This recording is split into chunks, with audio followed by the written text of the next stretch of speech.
Next topic concept and features of indirect taxes. Indirect ടാക്സസിലെ കുറേ കോൺസെപ്റ്റ്സും അതിൻ്റെ ഫീച്ചേഴ്സും. Tax on goods and services.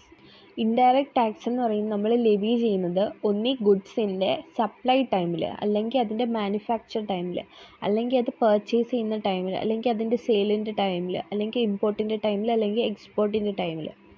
ഈ ടൈമിലൊക്കെയാണ് നമ്മൾ എന്ത് ചെയ്യുന്നത്, ഇൻഡയറക്റ്റ് ടാക്സ് ലെവി ചെയ്യുന്നത്.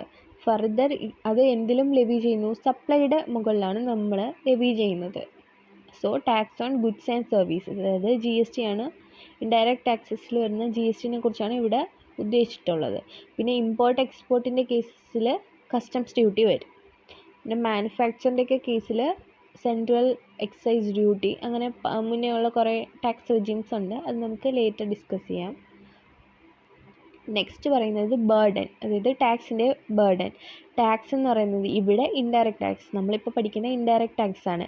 ഇൻഡയറക്റ്റ് ടാക്സ് പേ ചെയ്യുന്നത് ആരാണ്? സെല്ലറാണ്. സെല്ലർ മീൻസ് സപ്ലയർ ആണ് ഇൻഡയറക്റ്റ് ടാക്സ് ആയിട്ടുള്ള. ഫോർ എക്സാമ്പിൾ GST പേ ചെയ്യുന്നത് ടു ദ ഗവൺമെൻറ്. പക്ഷേ ഇത് ആരുടെ കയ്യിൽ നിന്ന് റിക്കവർ ചെയ്യും? സെല്ലർ ബയ്യറിൻ്റെ കയ്യിൽ നിന്ന്, അല്ലെങ്കിൽ റെസിപ്പിയൻറ്റിൻ്റെ കയ്യിൽ നിന്ന് അത് റിക്കവർ ചെയ്യും.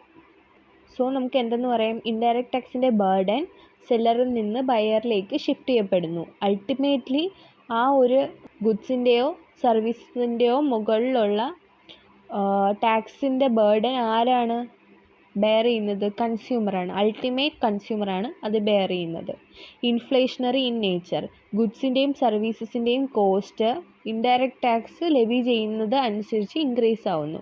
അതുകൊണ്ട് ഇൻഡയറക്റ്റ് ടാക്സ് ഇൻഫ്ലേഷൻ പ്രൊമോട്ട് ചെയ്യുന്നു. അതായത് ഇപ്പോൾ ഗുഡ്സ് ആൻഡ് സർവീസസ് ടാക്സ് എന്ന് പറയുന്നത് നമ്മുടെ ഒരു റേറ്റ് ഉണ്ട്, ടാക്സ് റേറ്റ്, GST റേറ്റ്. അത് നമ്മുടെ കോസ്റ്റ് പ്രൈസിൻ്റെ മുകളിൽ, ആ ഗുഡ്സിൻ്റെ അല്ലെങ്കിൽ സർവീസിൻ്റെ മുകളിലാണ് നമ്മൾ അപ്ലൈ ചെയ്യുന്നത്. സോ അതിൻ്റെ price is directly proportional to rate. അല്ലെങ്കിൽ അതിൻ്റെ പ്രൈസ് കൂടുന്നതനുസരിച്ച് റേറ്റ് കൂടുന്നില്ല, പക്ഷേ ടാക്സിൻ്റെ എമൗണ്ട് ഇൻക്രീസ് ആവുന്നതാണ്. സോ അത് ഇൻഫ്ലേഷണറി നേച്ചറാണ്. 2 rupees എന്ന് പറയുന്നതിൻ്റെ മുകളിൽ 10% എന്ന് പറയുമ്പോൾ 0.2.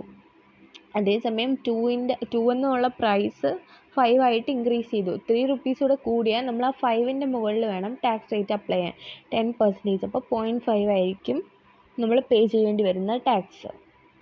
Next point social welfare promote ചെയ്യാൻ പറ്റിയിട്ടുള്ള യൂസ്ഫുൾ ടൂളാണ് ഇൻഡയറക്റ്റ് ടാക്സ്. അതായത് ഹാംഫുൾ ഗുഡ്സ് അല്ലെങ്കിൽ sin goods, for example alcohol നമ്മൾ നോക്കേണ്ട ആവശ്യമില്ല, സിഗരറ്റ്സ് ആൻഡ് അതർ ഡ്രഗ്സ്. ഇതിൻ്റെയൊക്കെ കേസിൽ ഹയർ റേറ്റ് ഓഫ് ടാക്സ് ആണ് വരുന്നത്. ടാക്സ് റേറ്റ് ഹയർ ആയതുകൊണ്ട് തന്നെ അതിൻ്റെ കൺസംഷൻ ആൾക്കാർ കുറയ്ക്കും. ഇത് തിയററ്റിക്കലി മാത്രമാണ് പറയുന്നത്, പ്രാക്ടിക്കലി അതിന് വലിയ റെലവൻസ് ഇല്ല. Wider tax base. Next wider tax base എന്ന് പറയുമ്പം ലോവർ ത്രെഷോൾഡ് ലിമിറ്റാണ് ഇൻഡയറക്റ്റ് ടാക്സിൽ വരുന്നത്. അതുകൊണ്ട് തന്നെ മെജോറിറ്റി ഓഫ് ഗുഡ്സും സർവീസസും ലയബിൾ ടു ഇൻഡയറക്റ്റ് ടാക്സ് ആണ്. ത്രെഷോൾഡ് ലിമിറ്റ് മീൻസ് ഒരു ബേസിക് ലിമിറ്റ് ഉണ്ട്, അത് ഇൻഡയറക്റ്റ് ടാക്സിൻ്റെ കേസിൽ അത് വളരെ ചെറുതാണ്. സോ ഇൻഡയറക്റ്റ് ടാക്സിൻ്റെ അണ്ടറിൽ മിക്കുള്ള ഗുഡ്സും സർവീസസും വരുന്നു. അതുകൊണ്ട് തന്നെ ടാക്സ് ബേസ് ഇൻഡയറക്റ്റ് ടാക്സിന് കൂടുതലാണ് as compare to direct tax. Direct tax വെച്ച് കമ്പയർ ചെയ്ത് നോക്കുമ്പോൾ ഇൻഡയറക്റ്റ് ടാക്സിൻ്റെ ടാക്സ് ബേസ് എന്ന് പറയുന്നത് മച്ച് വൈഡർ ആണ്. ഇനി റിഗ്രസീവ് ഇൻ നേച്ചർ. എല്ലാ ആൾക്കാരും റിച്ച് ആയാലും പുവർ ആയാലും ഗുഡ്സിൻ്റെയോ സർവീസസിൻ്റെയോ മുകളിലുള്ള അവരുടെ ടാക്സ് റേറ്റ് എന്ന് പറയുന്നത് ഈക്വൽ ആണ്. സോ അവർ ഈക്വലി പെയർ ചെയ്യുകയാണ് ആ ടാക്സ് ബേർഡൻ. അവിടെ അവരുടെ എബിലിറ്റി ടു പേ നോക്കുന്നില്ല, അല്ലെങ്കിൽ അവരുടെ എബിലിറ്റി, അവർ റിച്ച് ആണോ പുവർ ആണോ എന്നൊന്നും നോക്കുന്നില്ല. എല്ലാവരും ഈക്വൽ റേറ്റ് ഓഫ് ടാക്സ് വേണം പേ ചെയ്യാൻ. ഒരർത്ഥത്തിൽ പറഞ്ഞാൽ ഇൻഡയറക്റ്റ് ടാക്സ് റിച്ചും പുവറും എന്നുള്ള ആ ഒരു ഡിഫറൻസിയേഷൻ വരുത്തുന്നില്ല. റിച്ച് ആയാലും പുവർ ആയാലും ഈക്വൽ ടാക്സ് റേറ്റ് വേണം പേ ചെയ്യാനുള്ളത്. പാവപ്പെട്ടവർ, poor people require to pay equal percentage of tax on certain goods and service of mass consumption. ചില ഗുഡ്സ് ആൻഡ് സർവീസ് അവർക്ക് വളരെ നെസസറി ഗുഡ്സ് ആയിരിക്കും. അതിൻ്റെ മാസ് കൺസംഷൻ, അവർ മാസ്സായിട്ട് കൺസ്യൂം ചെയ്യുന്ന ഗുഡ്സിൻ്റെയും സർവീസിൻ്റെയും മുകളിൽ അവർ ഈക്വൽ പെർസെൻറ്റേജ് ഓഫ് ടാക്സ് വേണം പേ ചെയ്യാനുള്ളത്. പുവർ പീപ്പിളും. അതുകൊണ്ട് തന്നെ റിച്ച് പുവർ തമ്മിൽ ഒരു ഡിസ്പാരിറ്റീസ് അത് ക്രിയേറ്റ് ചെയ്യുന്നുണ്ട്. അതായത് റിച്ച് ആയാലും പുവർ ആയാലും അവർ പുവർ ആണെങ്കിൽ കൂടി റിച്ച് അടയ്ക്കുന്ന പോലെ തന്നെ അവർ അടയ്ക്കേണ്ടി വരുന്നു. എന്ത് tax on consumption of mass consumption of goods and services. ഇനി no pinch seller. Indirect tax ആരുടെ മുകളിലാണോ ലെവി ചെയ്യുന്നത് അയാളാണ് സെല്ലർ എന്ന് പറയുന്നത്, അല്ലെങ്കിൽ സപ്ലയർ.